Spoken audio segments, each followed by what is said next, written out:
first, but I'm going to do, no, I'm just kidding.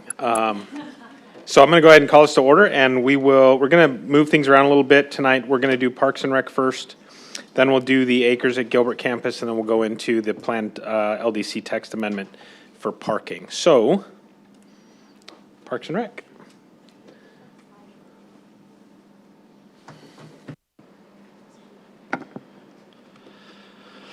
Good evening. Hope everyone's doing well this evening. For those that I have not met before, my name is Robert Carmona. I'm the Parks and Recreation Director for Gilbert. And with me today, we have some of our team members who are hiding behind the boards. Kylie Sorensen, who's our Parks Manager, and Rocky Brown, who's our Business Manager. We wanted to be able to visit the commission tonight and be able to give you an update on the Parks and Recreation Master Plan. At the same time, if you do have some time, we also wanted to provide an opportunity for you to be a little more interactive with it and share any of the thoughts or interests you may have within our Parks and Recreation system. But to give you a little bit of a brief background before we start the presentation, the last master plan was completed in 2014. So we're coming up on 10 years, and I think the timing is perfect because we have a lot of undeveloped spaces, but also spaces that the community is really interested in seeing some newer amenities come online, items like Riparian Preserve Education Center, along with development of Gilbert Regional Desert Sky Park. But to get us started today, we had put together a brief video just to kind of kick off the community with the Parks and Recreation Master Plan efforts, which started in April.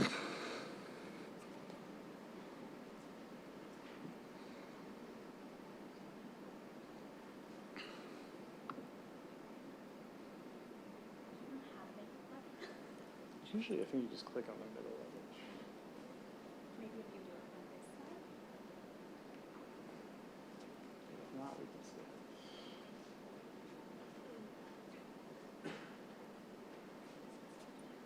Yeah, it's just dancing. it. No worries. You can find that video on our website.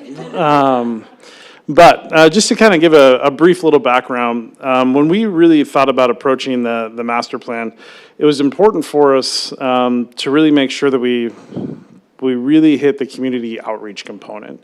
So when we were selecting our consultant, we had talked to them about what have they seen within community engagement, what have they seen in terms of those engagement numbers. And everyone tracks engagement numbers differently. They do it from website clicks to in-person visitation, but we really hit upon what's your total number of engagements that you've seen. And they came up with a number of 30,000 for one of their communities in Texas. Now, a lot of people don't realize that 30,000 is actually a lot of engagements for a master plan. And with Parks and Recreation, we tend to, we like competitions in the nature of Parks and Rec, so we said we're going to double it. And our team thought we were crazy, the consultants did, but really the drive in wanting to double that is we wanted to make sure we reached out to the Gilbert community and met them where they were. We didn't just want to hold workshops at some of the community centers. We wanted to go out to the parks, we wanted to go out to the HOAs, we wanted to attend their events, the Little League nights, the shops around Gilbert, the restaurants. So we have been tirelessly visiting everywhere in Gilbert, all corners of Gilbert, and really bringing that community engagement to everybody. And we'll kind of go over that in a little bit. But with that, we had kind of come up with the tagline of plan where you play. And with that, if you were to visit gilbertaz.gov, the PR master plan, for the online portion, there's an idea wall. So it's very similar to the board you're going to see back here, where you can just provide sticky notes, digitally, of things you'd like Parks and Recreation to consider or look at. There's an interactive map, so a full GIS map overlay of Gilbert where you can drop a pin anywhere and say, I think I'd really like a dog park at this particular park, or maybe I'd like a bench at this particular location. There's no scale as to how big or how small any of the ideas can be. To give you an idea, to this date, we are over 11,000 website visits just on this website with a lot of interaction. So it's actually pretty fascinating to go in there and see some of the feedback so far with a lot of great ideas from the community. There's an interactive exercise, so that can take people through a budgeting exercise. If they had $100 to spend within Gilbert, how would they devise those funds with future development? And then a survey. The survey is relatively long, so I always warn people, if you're going to click the survey, it's not your typical shorter survey that you see when Gilbert puts out. It's a statistically valid survey that was sent out through ETC, through everyone in the community, in a mail-in survey.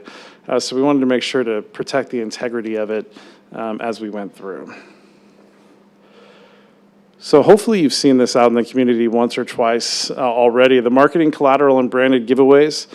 If you visit any park right now, you'll see the plan where you play logos, markers, QR code everywhere, every recreation center, every town building, along with a lot of the restaurants and shops also put it up, for Parks and Rec.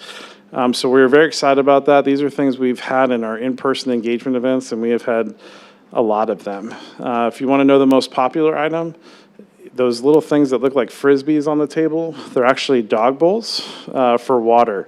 And I can't tell you how many people have utilized those. And then when they're taking the items, part of that stipulation is that they're visiting that QR code prior to utilizing it. So it's really been a marketing success with allowing the community to interact. And then we'll get to the community outreach efforts. So a couple of newer engagement type practices that we went to, and I mentioned that we wanted to get out to the community where they were. One of the most recent events that we did is we went out to all the HOAs and asked them if they're having any community get-togethers. So we had a few of them reach out to us. Coronado Ranch just this past weekend hosted one, and we went out on a Saturday night to the ranch with all the families and set up the boards that you see behind us, and just had an open engagement session where we could ask everyone there what type of items they're looking for, and they could participate in the board. We went to Morrison Ranch, so you can see some of the kids, and you can kind of see the stickers in the background to see how active they were. Definitely filling those out. We held a ice cream social a couple of weeks ago, so it was really one of our favorite events. We had partnered with 6 different local vendors, shops around Gilbert, and we did a 3 to 5 time period, and we invited Gilbert Police and Fire to join us. And essentially, we had it sponsored, but when the community came out and visited those locations, we had a deal with those particular shops where they gave away free ice cream or a free treat to anyone who came out and did an engagement effort. So just through that 2-hour time period alone, there's about 1,500 people that received a free treat, but about 2,000 plus people that actually came out. And that alone led to, between 3,000 to 5,000 engagements right there. So just kind of a different way of looking at that community engagement process. We did the same thing at OSO. We went to a happy hour time period on a Thursday night out in the playground area. Happened to be Star Wars night, so there were a lot of families there. And just really, we've been doing this throughout the community in as many locations as we can. And we feel pretty comfortable that we're going to surpass the 30,000 for sure. We're going to be real close to hitting that 60,000. And the outreach efforts are going to be complete in July, mid-July. We're going to do one more July 4th and then kind of close that down. One of our other fun ideas that we've been taking around to different parks is a traveling mural. So this is another sort of engagement effort. This is visited everywhere from the neighborhood parks to the Riparian Preserve to the major parks to the rec centers. It's an artistic representation of all the different parks in Gilbert.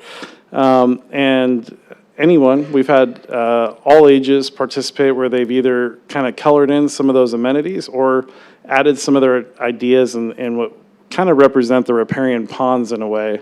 Been a very popular item. So just kind of a different approach. So that kind of really summarizes it. In terms of a timeline, we're going to continue that community engagement through, like I said, mid-July. It's going to take us quite a bit of time to kind of put all that information together, all of the data that's being collected, and that's just one piece of it. That's the community engagement piece.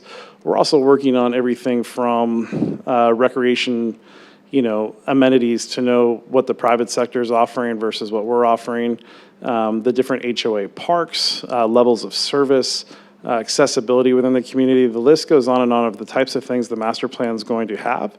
But really wanted to focus today on some more of that community engagement. That's really, I think why we're all here is to make sure that we can build the future that the Gilbert community wants within Parks and Recreation. We expect that we'll see kind of a collection of those come August and September, and we'll start working with our Parks and Recreation Advisory Board. But happy to continue to visit some of the commissions in town and keep them updated throughout the process with a intended date of being completed in December to come back to town council. But with that, I'd be happy to take any questions, but also we did bring our boards, so I don't know how much time we have, but if you would like, you could engage with us the same way everyone else has and come down and take a look at some of the pictures and idea walls. Rocky and Kylie will be in the back and can guide you through it. It doesn't take much time at all, but it is fun once you start putting stickers on some of the amenities you'd like to see. But happy to take any questions. All right, thanks, Robert. Any questions for Robert? Yeah. So I really like your tagline, the plan where you play. I like that. Question I had, maybe it's more of a comment as you start doing the master plan, is how do you balance the growth in the south portion of town against kind of the aging facilities in the north and the west portions of town? And is that way it's kind of spread equally through that? Yeah, Commissioner Bianca, that's a great question, and that's going to be one of the challenges we face. And I think, part of the reason we look at that accessibility and equity of the amenities is we need to make sure that we're providing, those services to everyone in Gilbert. And so much of our development is in that sort of north section that you see across Elliott, Guadalupe, all of our recreation centers, and that's definitely a feedback we've been receiving quite a bit, as we'd like to see more of those southern amenities. But we do, when we start to review that information, there's been quite a balance of people who are not only asking for those southern Gilbert amenities, but also saying, hey, we have our parks like Freestone, McQueen, some of those that are now approaching that 20, 30-year, period. And we've been able to replace things like the playgrounds, but it may not have some of the newer amenities that you'd see at a newer park like Gilbert Regional or Desert Sky, or some of the opportunities we have with future development. So one of the ways we're going to look at that is taking a look at what the most requested amenities are overall from the community, taking a look at that community feedback in terms of by location, and figuring out how we can best put a plan together to present to advisory board, to town council, and to the community on how we can appropriately place things in an equitable manner that kind of gives the best access to all. So I will say that is going to be a challenging part of it, especially with the amount of feedback we're receiving. It would be a lot easier if we didn't have quite as much, but I can tell you that it's intimidating when you see just even the digital comments, and that doesn't even take into account all of the different focus groups and other things that we've been working with. So that's kind of how we'll have to distribute it and do the best job possible at being equitable with how we disperse it. Yeah, thanks. And I'm sure you're going to look at the demographics too, and where, folks that want certain amenities are in the town versus others. So yeah, it's a balance, I'm sure. Absolutely. One of the things that we see is even things along the lines of skate parks, dog parks. All of our dog parks are relatively at Cosmo and Crossroads right now, which are very close to each other, and a lot of interest in having one at Gilbert Regional and other areas. So how do we best, take what we have and maybe look for more creative usage of our space to grow that? Doesn't always have to mean we have to do a lot of development. It may just mean there's smaller wins sometimes down the line of just how we can reutilize some of the space we already have. All right, thank you. Any others? Yeah, Commissioner Gage. Thank you so much for the presentation. On behalf of my 10-year-old, I would like to know, when are there going to be more pickleballs at Gilbert Regional Park? Because she's dying to learn how to play, but every time we drive by, it is packed of people. Yes, well, Commissioner Gage, you wouldn't be the first one to ask that I'm question. sure. You can see there's a pickleball picture behind us, and it is one of our most requested amenities. So with budget actually being adopted just last night, we're going to start our next round of community outreach this year, because we're going to go into full design of the remaining section of Gilbert Regional, and that will really be our time where we'll be able to design where that could be. And it may not just be at Gilbert Regional. Gilbert Regional are only pickleball courts that we have, so it kind of goes back to that conversation that we kind of had right before of, do we need to look at other locations throughout Gilbert where we can spread out, the pickleball courts and make sure everyone has access, or at least relatively close access. But with that being said, the design would take place next year, and we'd be having those community outreach processes in the fall. So there's going to be time to be able to share that, and definitely, there are over close to 400 acres of undeveloped land as well in the park system that we can be creative with. Thank you. We live right in Shamrock Estates, so south of the Gilbert Regional Park. So I will let her know, and she will come to a meeting in the fall. And Please. She's dying to learn how to play, and we don't even know how because there's no room there to even try. So Yeah, I'll let her they're- know. She'll be so happy. Thank They're you. definitely, it never slows down. No, it doesn't. that is true. It doesn't matter what time you drive by at night. It's like, it's always busy. Yes. So, thank you. Oh, of course. And just on that note, I would like to mention that this weekend, one of our other engagement efforts is we're going to have a children's Design Your Own Park Playground Day. So it's a free program at the Southeast Regional Library. It's a Saturday, and we'll have our consultants there along with playground designers and contractors, and they're going to lead the kids from 5 to 12 through kind of an exercise where they get to design their own playground, build it, and our goal is we can kind of keep that stored, utilize what we learned from them when we start to design some of our newer playgrounds, and also just give them a chance to be interactive with the process and share some of their ideas in a way that, is meaningful to them. Anybody else? No? All right, thank you, Robert. Let's go ahead and take 5 minutes. We'll go down and we'll interact with the boards, and then we'll let you guys clean up and move on, and Yeah. we'll go from there. So let's go ahead and take 5 minutes. Thank you.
All right, let's go ahead and wrap up.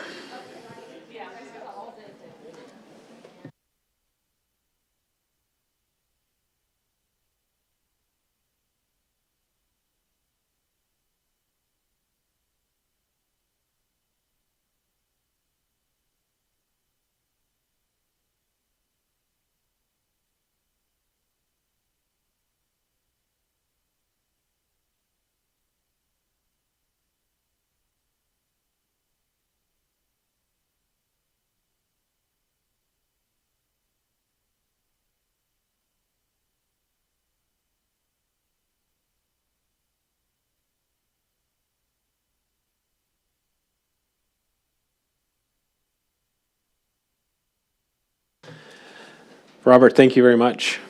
So we'll expect 397 acres of pickleball courts, so, just, okay.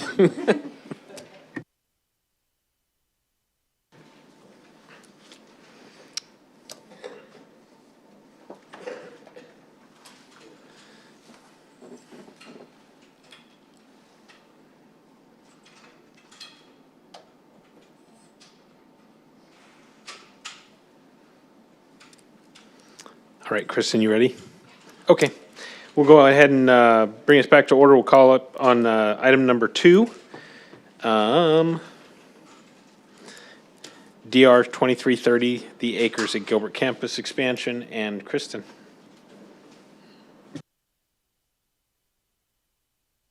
Now it's on. Okay, there we go. All right, good evening, everybody. The case I have for discussion tonight is for an expansion to the existing Aces of Gilbert School. The school is located at the southeast corner of Galveston and Blue Jay, just west of Power Road. It's surrounded by vacant parcels to the north and south, and Business Park to the east, and single-family detached to the west. The site is approximately 4.8 acres. It's currently zoned neighborhood office. The existing building is 34,232 square feet, and the applicant is proposing a 6,812 square foot expansion on the southwest portion of the school, seen in this image shaded in gray. All right, the requested expansion will include 6 new classrooms, a support room, and a storage room. Landscaping modifications to the site are minimal and mainly occur in the areas where parking is also being modified. I bubbled them here in blue. With the expansion, the applicant is proposing to remove 12 parking spaces to allow for better configuration of the 48 parking spaces that they're adding in. The landscaping that's being added will be consistent with what currently exists on the site. With the 12 new van parking spaces being added in the southwest corner of the site, the applicant is proposing to add a new parking lot light. So far, this is the only comment that we have returned to them that's going to need corrections, which is why I included it in the presentation. The light is currently within 100 feet of the neighboring residential district, so it needs to be either relocated or reduced to 14 feet to meet our standards in the LDC. The proposed expansion will be attached to the southwest corner of the existing school building, and the expansion areas here boxed in red will utilize the same colors and materials as the existing building. The expansion will consist of painted masonry walls in the colors shown here. And the input I'm seeking from you tonight is just general feedback and also permission for the applicant to proceed with CDs at risk. And I'm available for any questions that you have.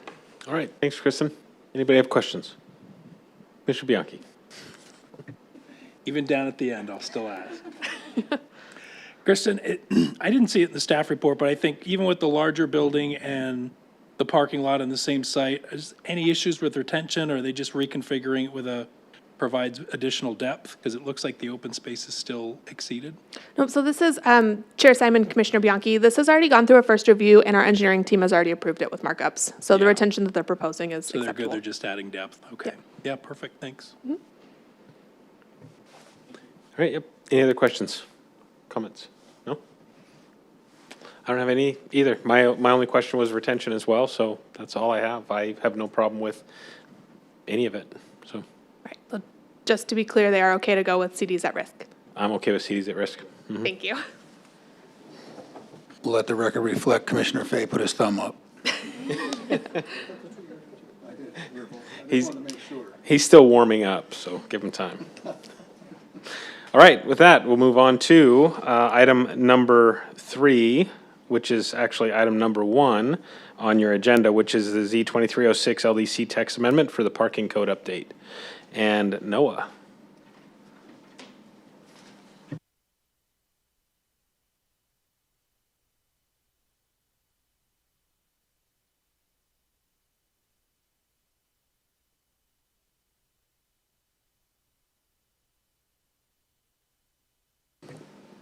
I was wondering if you were waiting for your walk-up music to start or something. No, Chair Simon, there's a lot less fanfare with this than the parks presentation. No walk-up music or boards to bring, this is a little less interactive. Still interactive though, hopefully.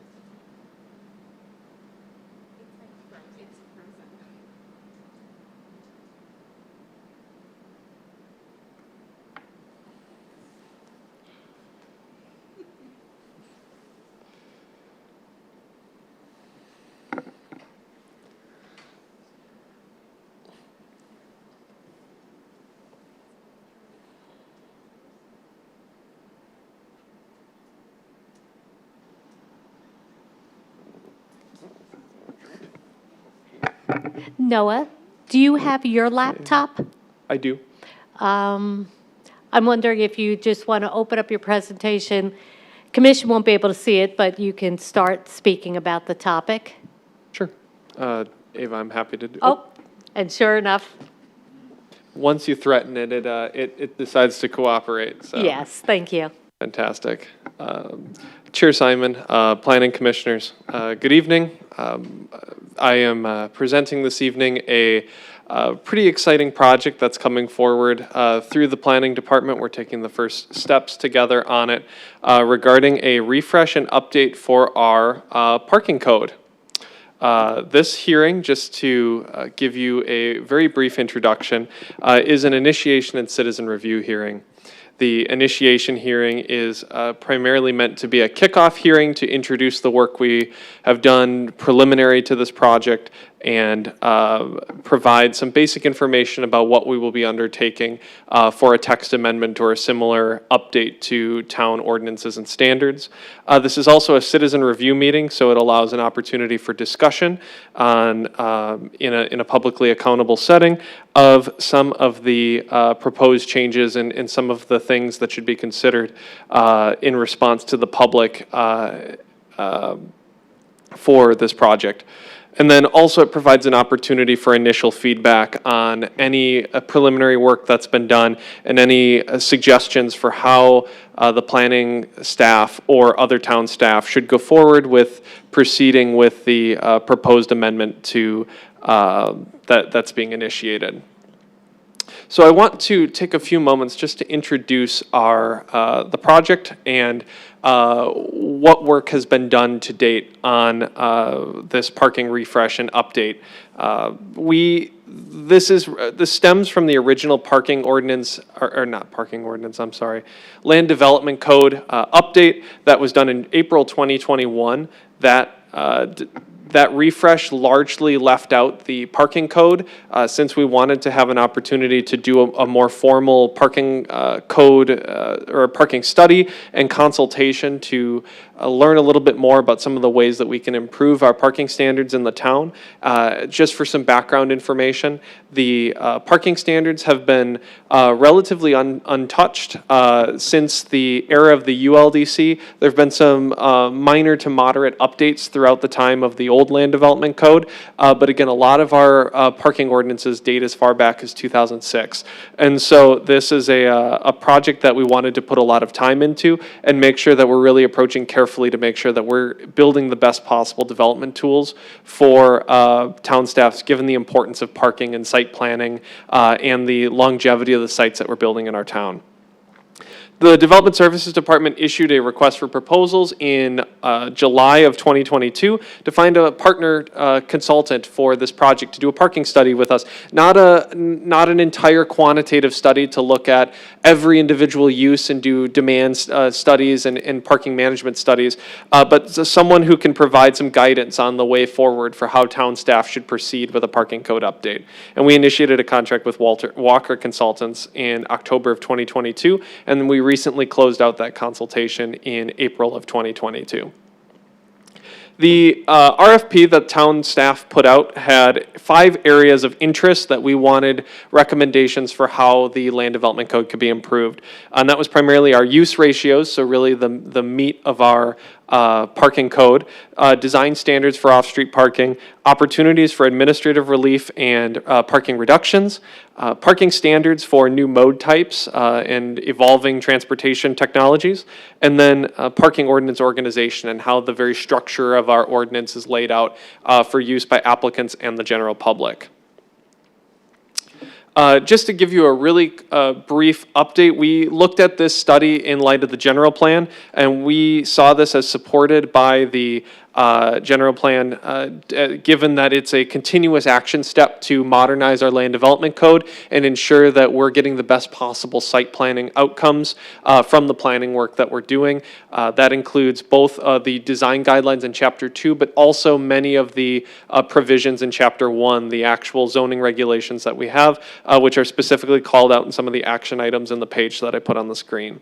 And so, again, this will really help us to improve our ability to enact some of the action steps and implementation items in the general plan by improving the codes that we're working from, just again, given the impact that parking has on the work that we do. I've referenced that importance of parking, and I want to just give a really quick primer on the level of importance that parking has. We can often see it as just kind of an ugly necessity that we have to deal with in site planning, but it is really important that we get parking right when we're doing site plan reviews, when we're thinking about kind of area-specific plans, any planning work that we're doing, especially given that parking is the largest user of land in the town. It uses, a basic estimate using a GIS system will show that some areas of the town, you're seeing 50-60% of land area is being used up by asphalt for parking. So how we design those areas, how we landscape them, how we arrange them is all really, really important, and it impacts all kinds of different aspects of town function, the feasibility of development projects, the property tax that can be collected from any given site given the amount of use that can actually be placed on the site. Parking doesn't create taxes for use for other public services. Overall satisfaction in the built environment. How does the town feel? Parking plays a massive role in that. The ability to access uses and have regional accessibility it's critical to get parking right for that. Regional environmental quality issues like the urban heat island, dealing with runoff from large rainstorms, all of that is affected by our parking design. And ultimately, the final cost of consumer goods and housing. It's no secret that housing costs have been a major discussion in the town, and parking facilities and how we require them and how we require design for them plays a large role in how the costs of a final consumer good or housing is ultimately handed down to our residents and taxpayers in the town.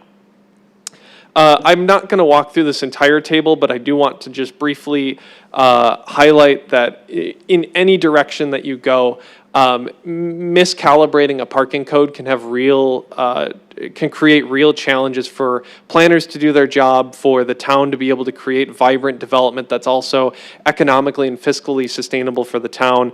And that can come not only in the way that's traditionally talked about, which is over parking and the challenges that can create environmentally in making developments infeasible, things like that, but also if we don't provide enough parking for parking requirements, if we don't provide flexible parking arrangements which can adapt to different sites and really provide necessary parking infrastructure that is suitable for the restrictions that a site might place on a certain development, or incomplete parking standards if we're not taking into account new technologies, if we're not taking into account new evolving trends in the ways that people are parking, that incomplete data and incomplete code can result in real problems for being able to be a fully competitive community in our region, in more broadly in a national scope.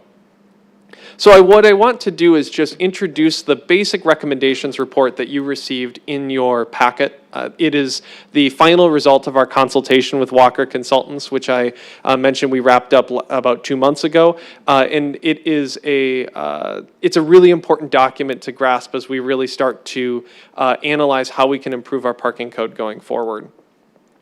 This was really the vision for that document, was just creating an updated set of parking requirements that support sustainable and future forward growth, as well as vitality and vibrancy in our community. Again, by their goals were eliminating barriers to that type of those kinds of, or reaching that goal, keeping up with market conditions and trends, as I just mentioned in the previous section, and paving the way for a new future for parking, transportation, and mobility in Gilbert. Land use 2.0 has been tossed around quite a bit as a term, and so making sure our parking code is able to adapt to the changing needs of Gilbert's increasing focus on infill development and moving from just greenfield development and thinking about how we're going to use space efficiently. So that's kind of the vision for this report.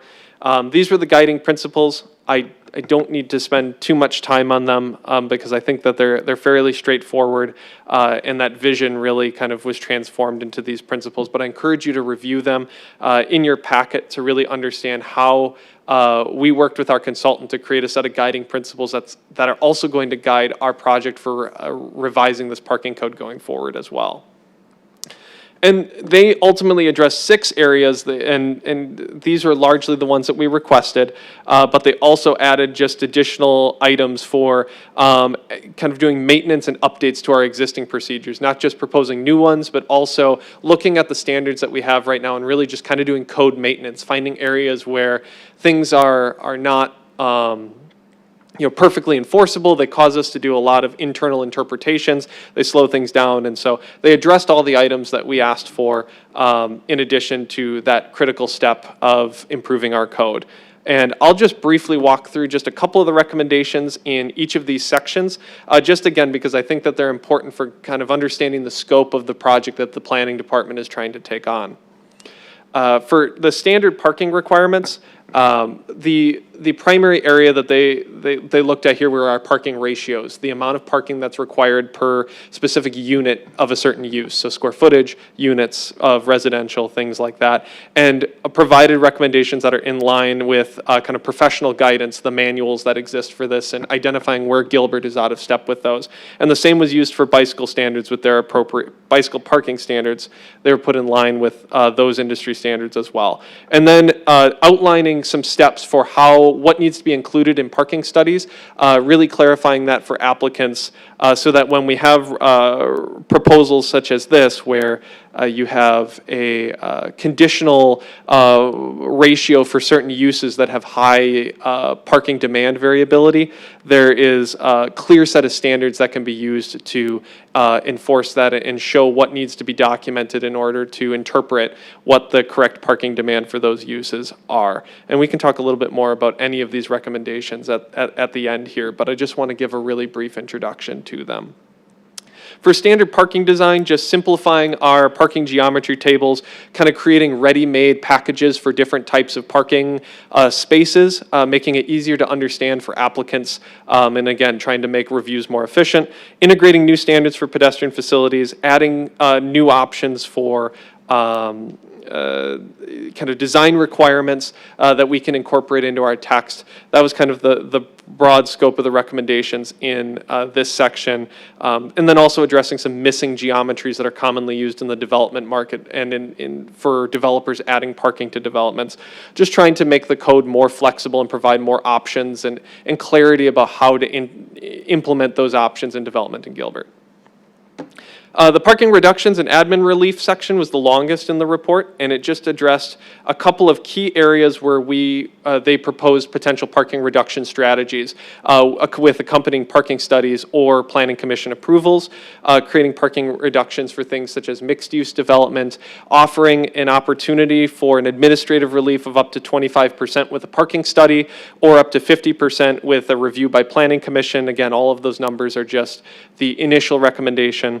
Amenity-specific administrative reductions based if they meet certain, that kind of works like our VDOD, where we have certain amenities that can be included or certain development benchmarks that can provide minor administrative reductions. And then some new infill standards that help kind of overcome some of the challenges, especially for small businesses and commercial uses with some of these infill sites. The maintenance and update to our current procedures largely focused on our variance process, so updating our opportunities for parking variances on some of those special and unique circumstances, areas where you have, say, unique site shapes, unique constraints from the adaptive reuse that's being done on that site, things like that. EV charging requirements for both the parking space geometries, but also design standards for the EV stations themselves, signage requirements for those, opportunities for EV conversions. Just really, again, clarifying a clear gap in our code where we don't have really any standards for requirements for EVs, let alone anything for design standards, even though this becomes a common request with the town. And then clarifying passenger loading requirements and how that will work with some of our parking requirements. And then finally, improving the public interface by developing new resources and reorganizing the outline of the parking chapter in the Land Development Code to make it easier for officials such as yourself, as well as the public and applicants, to be able to kind of walk through that parking code from start to finish as they're creating a site proposal. As we look to the actual comment period for this, for the initiation and citizen review hearing, it's worth noting that this report does not represent final ordinance language being brought forward. This is an excellent opportunity for discussion about what's included and what's recommended for changes in Gilbert's code, but it's not a binding, guiding policy document in any way. This isn't going to be the final language that we put in the ordinance unless it's believed by staff and by yourselves that it's appropriate language to put in and it will help us achieve our goals for land development in Gilbert. But it is a set of recommended changes based on peer community analysis, best practices from the industry, some standards guidance from some of the engineering manuals that exist for parking, and other guidance informed by our current conditions in Gilbert. They still did a lot of work on these recommendations to find areas where we can improve our kind of standard operating procedures around parking in the town. Finally, looking at next steps, we're right now in the process of department review where other departments are looking at this document alongside yourselves as a way to assess the recommendations and their validity for the town of Gilbert, and also address areas that were missed by the consultant, areas that might help departments do their jobs better with parking and parking reviews as well. Our study sessions, such as tonight and future study sessions that you can see on the development agenda to my right.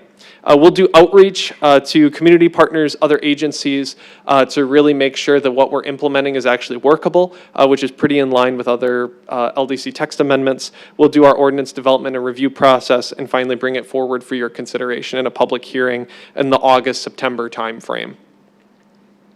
We have a large work plan that we're working off of. Here's just a snippet of some of it, just showing the amount of work that's going into reviewing this and the amount of work we still have to do on this. So again, I just want to emphasize that this is not a final document, but this is the beginning of a really productive discussion around parking and how we can improve the economic and environmental sustainability of the town through the way that we're enforcing parking for new developments in the community.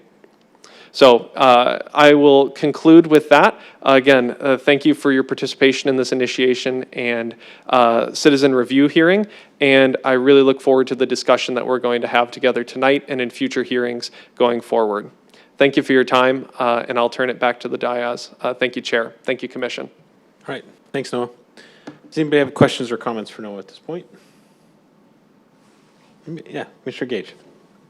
I love listening to you talk, Noah. It's so great. No one has ever had more passion talking about parking or mixed-use zoning districts before, so thank you for us nerds out there that also love this stuff.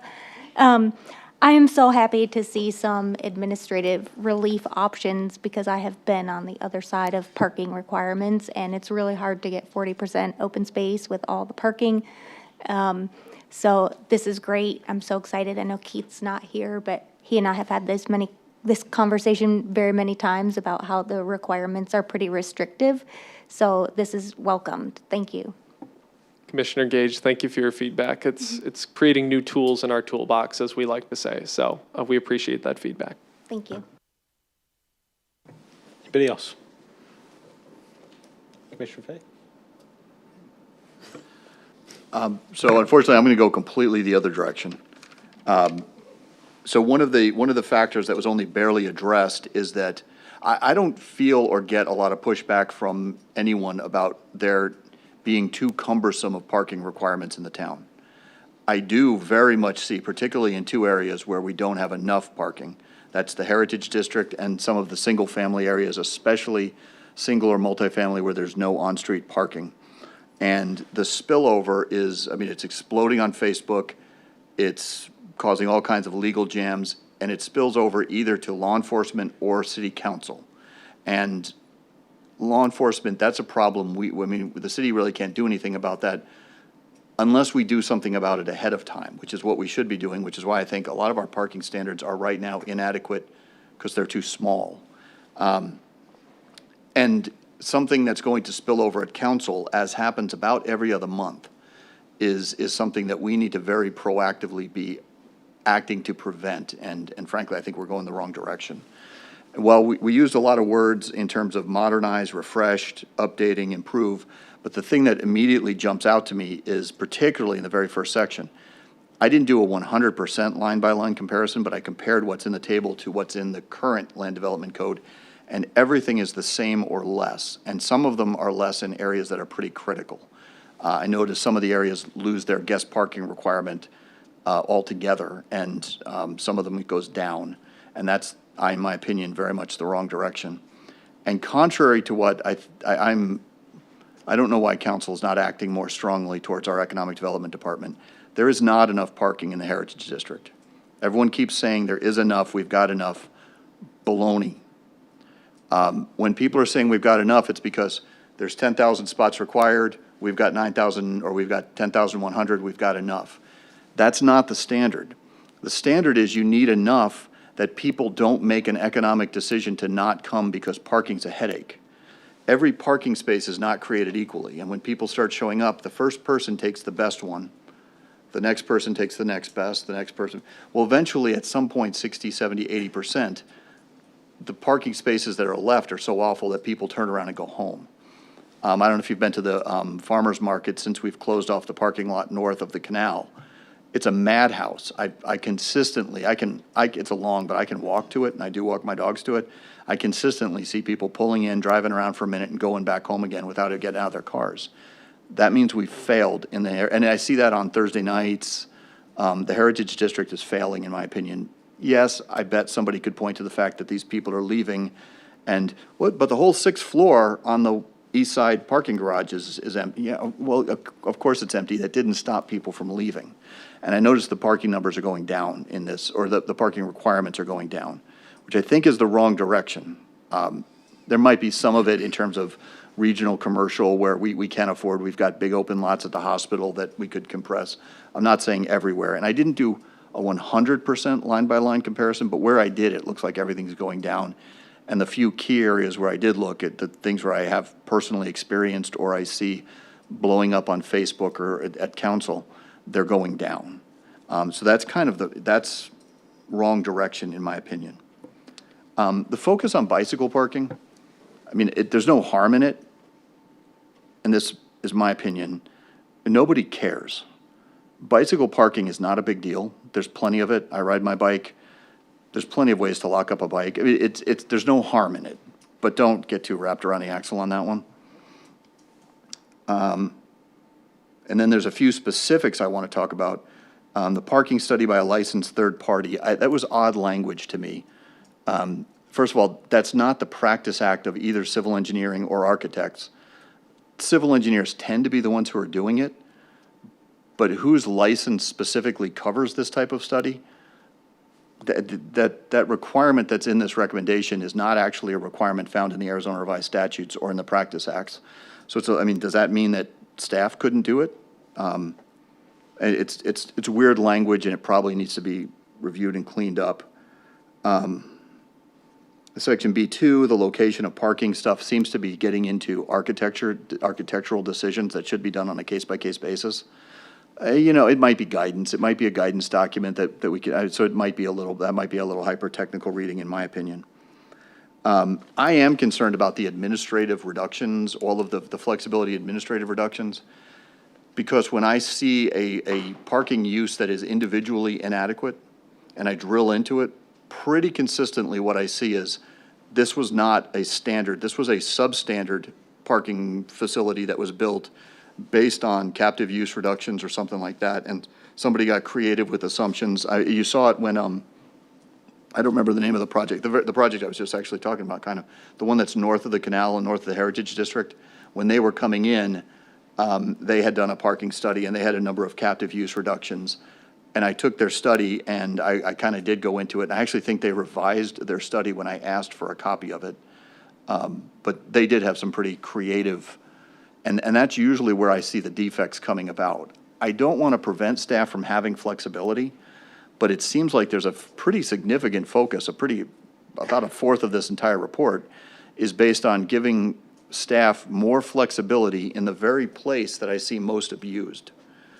When it comes to causing a facility, and this is part of the focus on externalities. Developer builds it, dedicates it, sells it, and leaves. It's city council or the surrounding businesses or something that are dealing with the wreckage afterwards, and parking is one of those. Inadequate parking is one of those significant areas.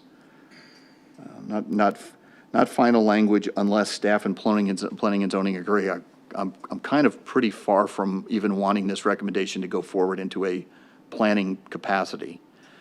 And then there's a whole section on electric vehicles, which I think there needs to be an update related to electric vehicles. That is a whole different category that's not currently addressed in this or pretty much any other parking regulation or line. I mean, maybe some cities are starting to get them, and that's fine. The two parts that concern me about it are, in one of the statements, it talks that one of the philosophical or vision statements is to minimize the cost to developers. Actually, I think that's where most of the cost needs to be. If we're retrofitting an existing facility, the existing facility should be putting it in, or there's sometimes federal grant dollars. If we're building new ones, I don't know that the city's focus should be minimizing the cost to developers. I think it is an offsite or an infrastructure cost to the developer is where it should be. And then there's it, and I appreciate the honesty, actually, because usually people try to hide this in bureaucratic doublespeak, which is quite a bit in this report, by the way, that these are ADA-esque. I don't remember how they described it, but that they'd be essentially dedicated electric vehicle spots, kind of like the way ADA is, which is probably necessary, especially when there's a charging station there. But it's also problematic if it's part of the total number, because ADA often sit vacant. I mean, you've got people driving around like they're trying to get Springsteen tickets in a lot that's jammed, and it's like the mall at Christmas where literally people are leaving the farmer's market and people are following them in their car to see where they go. But then the ADA spots are sitting empty. We've seen that, and I'm not critical of handicapped people or something. But that same thing is going to happen with electrical vehicle spots, I think, maybe. Or maybe not, because maybe there's going to be a lot. I don't know that the science or not the science, but the standards are there.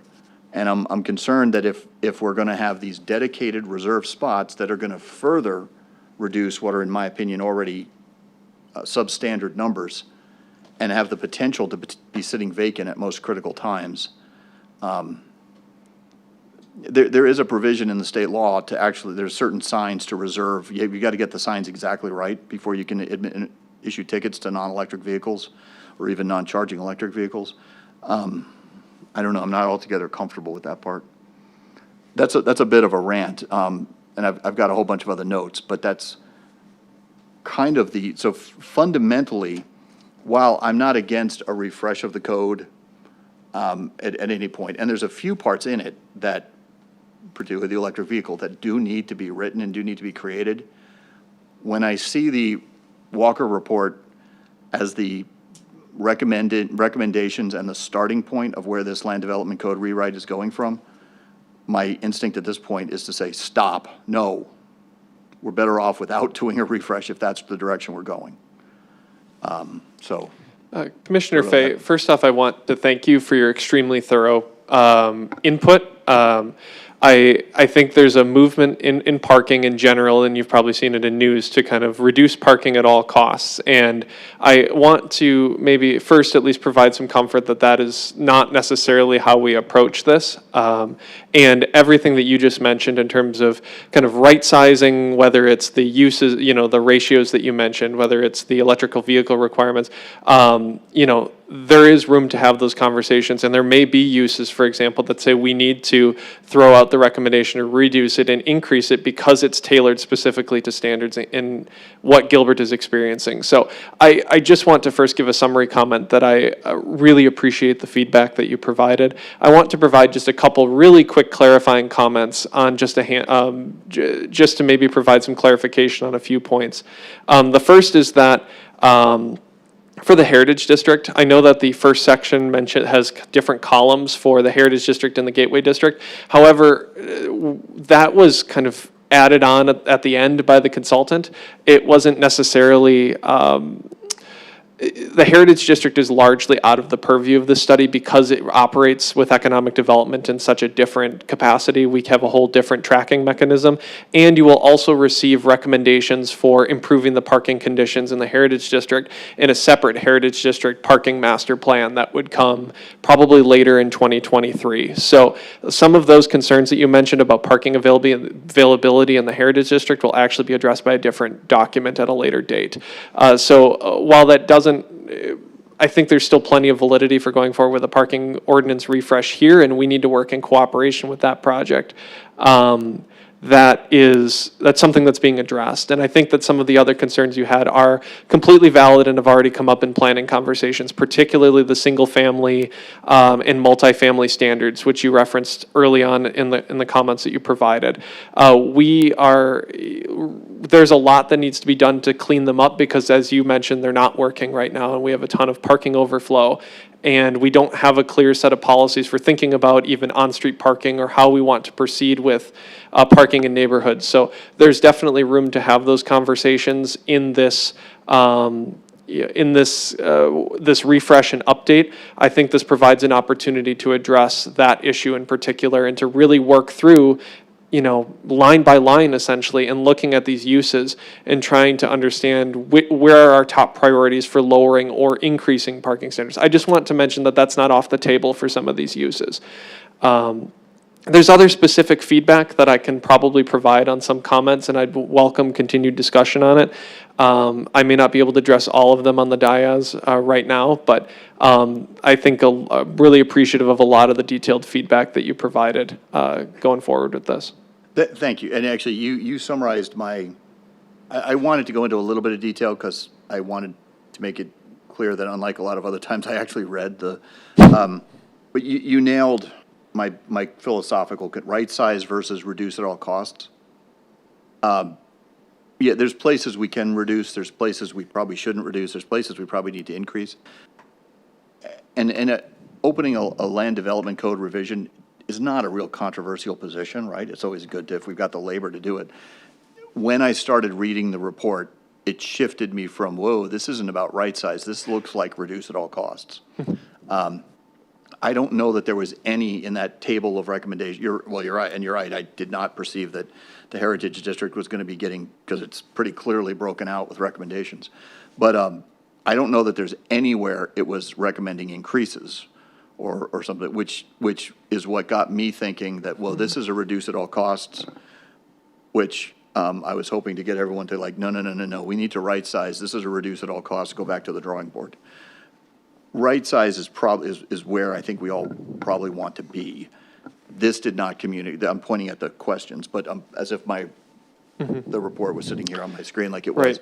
Right size is where we probably all want to be, and that didn't get communicated to me. Sure, and Commissioner Fay, some of this is just going to be the division of labor in these types of projects between a consultant who can provide a lot more of an advocacy bent towards a certain goal, or a long-term visionary kind of goal, or thinking about what is the role of parking way long-term, versus the pragmatic work that we have to do, which is, well, we have to answer to planning problems today, and we, yourselves as, officials and ourselves as staff are directly accountable for improving conditions today. And that's where I think that conversation does shift from reduce at all costs to right sizing. And I do believe personally, having worked with the consultant, that there's a lot of areas where we can make some really meaningful reductions that are really important in, say, you mentioned some of the regional commercial zones, and that's exactly where my mind goes, or dealing with some of these medical office uses, or some of these things that changed in the last 5-10 years dramatically. But I think that there are also areas where we can look at increases, and I think that an initiation like this provides a venue where we can start to have those conversations, because as you mentioned, there's some really pressing issues, whether it's land availability in commercial zones, or whether it's single-family on-street parking and some of the challenges we're having with that need to be addressed sooner rather than later. And so that's why I think it's important to approach this report as we've set a starting point, but even that is more to frame a discussion of where are the problem areas that we need to address, and how, we can start to really work on the values and really work on the specific conditions line by line over the next several months as we work together and we go through study sessions and review periods and things like that. So I guess that's my summary for kind of the initiation of this, is it still represents an important moment for us to have these conversations that we really will struggle to have otherwise.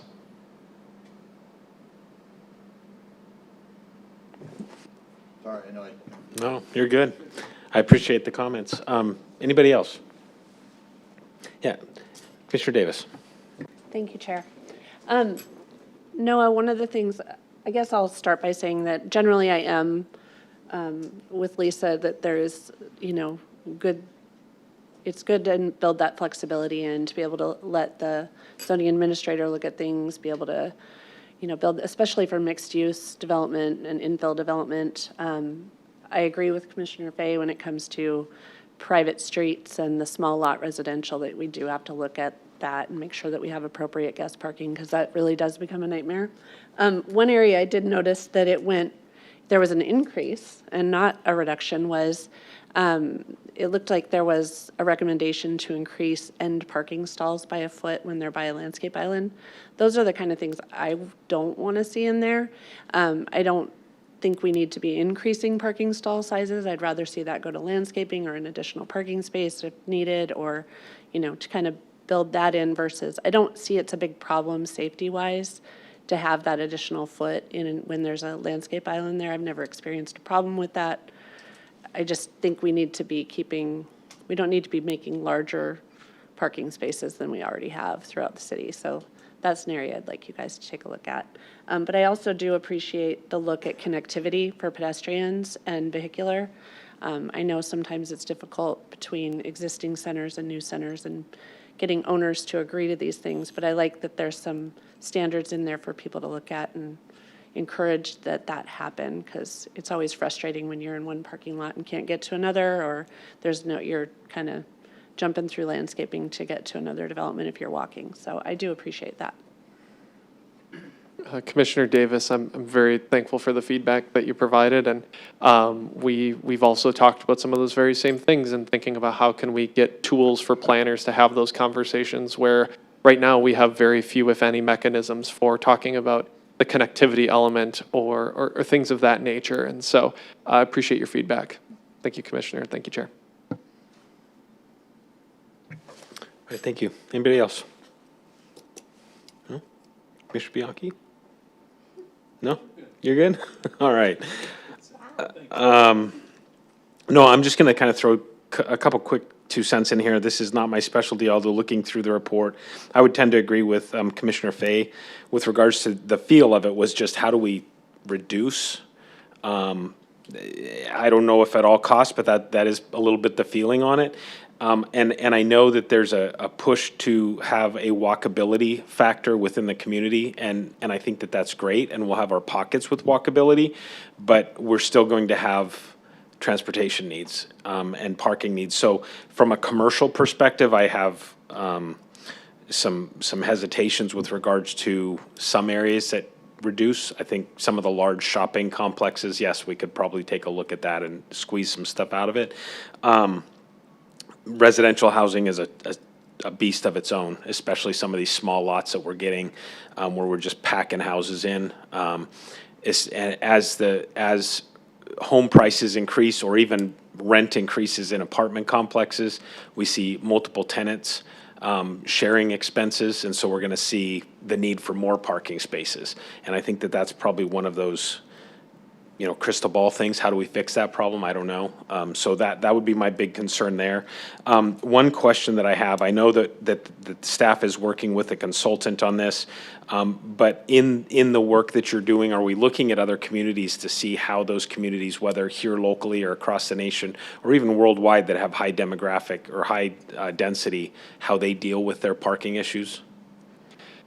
Chair Simon, we are, so there's a couple different ways that we've looked at that. So the first is the peer community study that was attached as an attachment in this report. It was a deliverable from the consultant, which provides some precedent for where some of these ideas have been successfully implemented, the recommendations in the code. So just providing some background on looking at those. We have, some internal work that's already been done in terms of, understanding the codes of communities that are very similar to us. We keep pretty close tabs on some of our peer communities, both in the Valley and more broadly speaking across the Western United States. And luckily we get to borrow some work from our mixed use code as well, where we did the peer communities assessment to start that. So we have some access to those resources to look at what those communities are doing. And of course, if you would like to take a look at what some higher density communities that have gone through this kind of infill period of development have been doing, and where they've had successes and failures, that can be a part of this initiation hearing for us to make sure that we do a little bit of our homework to make sure that we're looking at some of those communities in addition to the ones that the consultant looked at. I think that Gilbert is always going to have a really unique challenge that I think quite a few very new suburban communities have, where we don't have the market of on-street parking, for example, that a lot of denser communities do, that really puts us in a different position than a lot of communities can take in terms of parking, because they have on-street resources that they can price and really kind of monitor the economics of. We don't have that luxury, and so we have to be really careful with how we look at some of these peer communities, just because we have the unique position of so much of our larger ratio of our parking in the community is off-street versus on-street, which is obviously off the table in terms of economizing and pricing and all of the specifics of how we handle the capacity that we have for parking. So we can certainly, take feedback to look at some of those communities and look more closely, and we have the resources to do that. But that was kind of an introduction to just some of the peer community study that's been done, and where there's opportunities to grow as well. All right, thanks. Yeah, it just makes sense to me that we either have on-street, off-street, or we have above grade or below grade. That's kind of our options. But how do different communities do that and make sense of it and flow, which, obviously, it's just kind of thoughts in my head. So appreciate the time, appreciate the presentation. Unless anybody else has anything, or you have anything else for us, I appreciate the presentation. Chair Simon, I have nothing at this time other than just the offer for, if there are additional comments and feedback, this is meant to be a collaborative process over the next several months of developing this and figuring out how to go forward. And any level of detail of comments is welcome as well. And I look forward to continuing some of the conversations we had tonight about many of the different parts of the scope of the project that we're looking at. So thank you for your time, Chair. Thank you for your time, Commissioners. Thank you, Noah. All right, I appreciate y'all sticking with us as we run a little bit long there, but good information. We'll go ahead and look at our regular meeting agenda. As it stands currently, we've got one item on the public hearing consent. My understanding is there's no reason to pull that off to non-consent, so we'll keep it on consent. currently have two items on the non-consent, DR 2306 Gilbert Spectrum Building 3 and S 2202 Arboreta Estates. Are we able to pull either of those two items onto the consent? Chairman, can you please ask if there's anybody here to speak on either of those? And then we can, if not, we can pull. Okay, I have no public comment cards, but is anybody here to speak on either item 9 or 10? I don't see anybody jumping up excited to speak on it, so does anybody on the dais have any reason not to move items 9 or 10 to the consent? Not I. No? All right, so I would recommend that we move items 9 and 10 to the consent, so we'll have 8, 9, and 10 all on consent. So with that, I'll go ahead and adjourn our study session. We'll take a quick 5-minute break and come back at 6:25 and move on to our regular meeting. Thank you.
All right, we're going to go ahead and get started.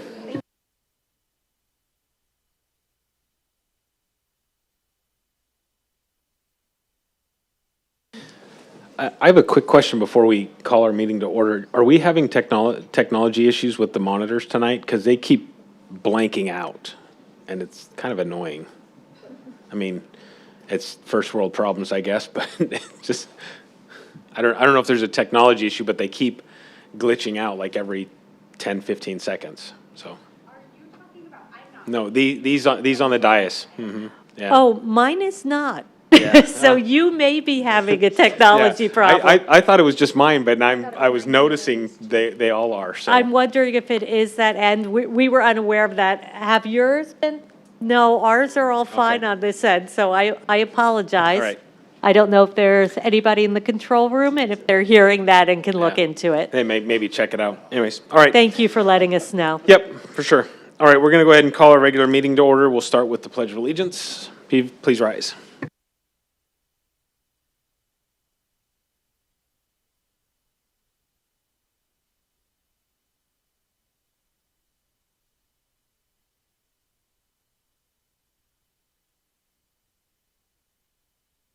All right, if I could have a roll call, please.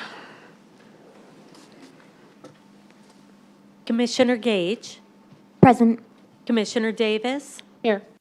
Commissioner Anderson. Commissioner Fay, Present. Commissioner Blazer, Here. Commissioner Bianchi, Here? Vice Chairman Munt, Here.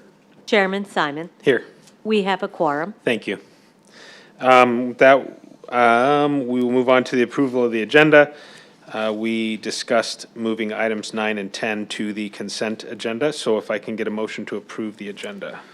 Chairman, I'd like to make a motion to take item 9, DR 23-06, Gilbert Spectrum Building 3, and item number 10, S 22-02, Arboreta Estates, and put that onto the consent agenda, along with DR number 8, DR 2248, Corbell Energy Storage. All right, thank you. I have a Second. motion to approve by the vice chair and a second by Commissioner Fay.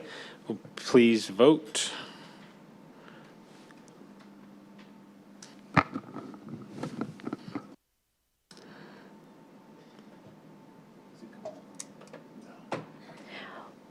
Why don't we do a roll call vote this All right, time? we'll go ahead and do a roll call.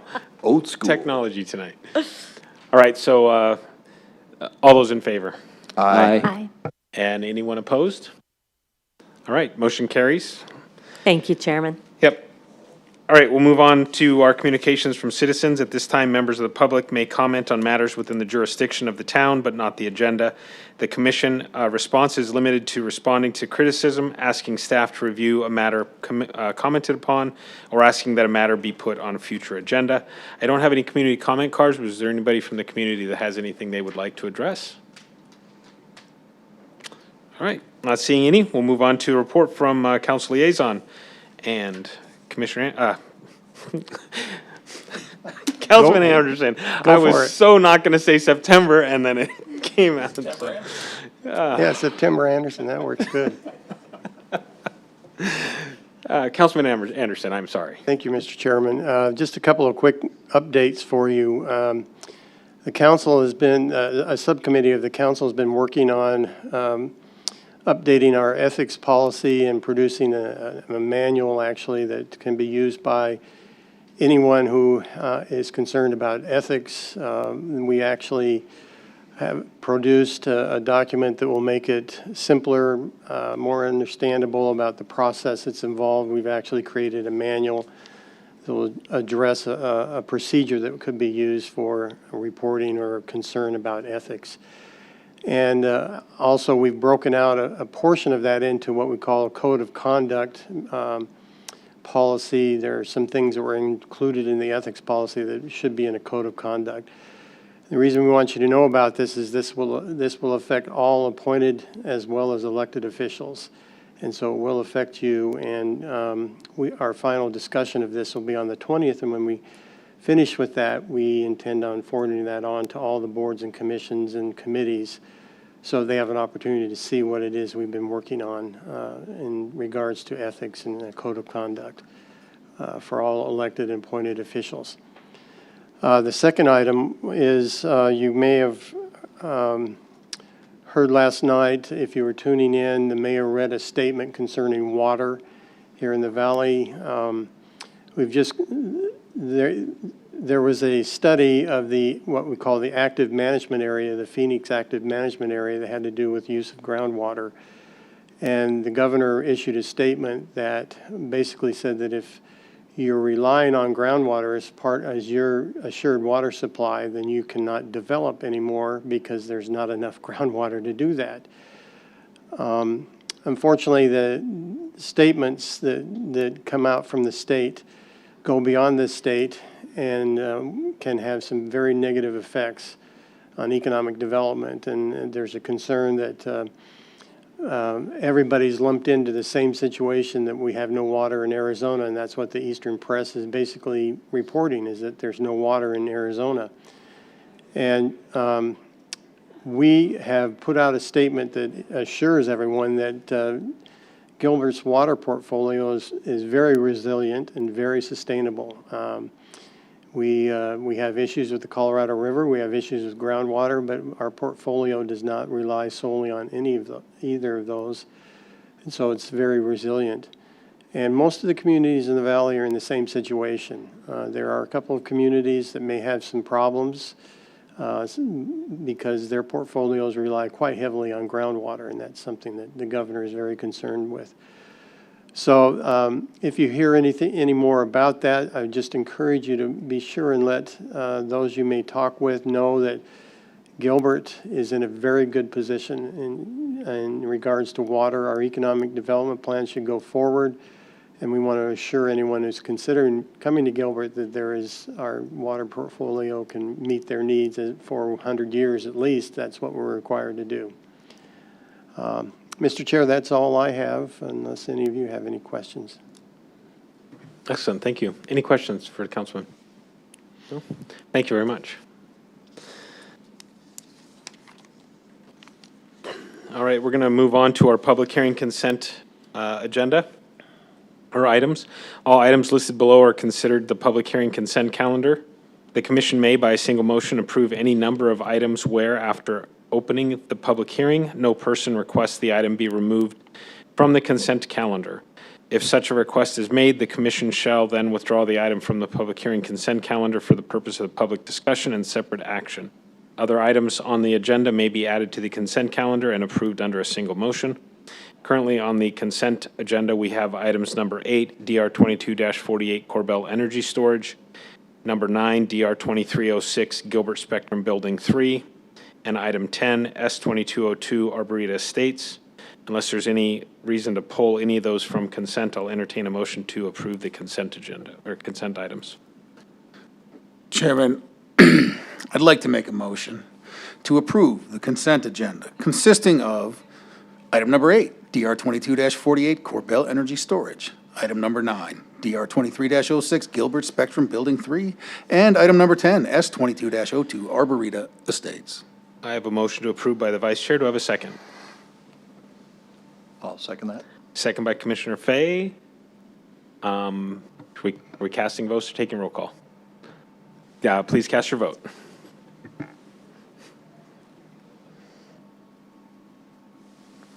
And that motion carries 7-0. Move on to, we have no items on the non-consent agenda, so we're going to jump from past that and move on to administrative items. Administrative items are for the commission to discuss and action. It is to the discretion of the majority of the commission regarding a public input request on any administrative item. Persons wishing to speak on administrative items should complete a public comment form indicating the item number on which you wish to address. The commission may or may not accept public comment. And I don't have any public comment cards here. Are there any items that need to be discussed? There are not, Chairman. All right, thank you. Not seeing any or not hearing any, we'll move on to Planning Commission meeting minutes from the May 3rd commission. So I need to consider approval of the minutes. I will entertain a motion. I'd like to make a motion to approve the minutes from the May 3rd, 2023 Planning Commission meeting. A motion by the vice chair. Do I have a second? I'll second. I have a second by Commissioner Davis. Please cast your votes.